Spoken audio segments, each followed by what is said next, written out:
Welcome to Matorka. Our aim is to raise the world's finest Arctic char in the world's most magical location. That's very easy because we're in Iceland and it is clearly the world's most magical place. Matorka was incorporated in 2010 by a group of Icelandic women that really wanted to do something with the natural bounty of Iceland. And therefore the name Matorka means food and energy.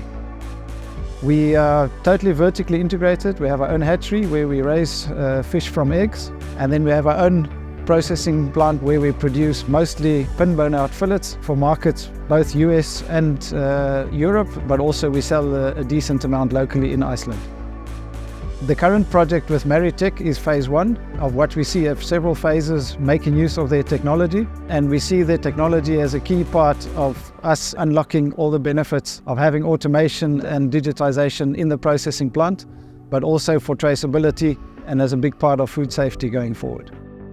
We decided to implement the Maritech system as some of our staff have previous experience with it and had very positive things to say. We have graders and other equipment in the plant that we'd like to connect to the system. And then also very importantly for us, it's going to speed up the whole pack line as well as invoice, delivery notes and everything else that goes with it. So these are the main benefits we're hoping to get from the system.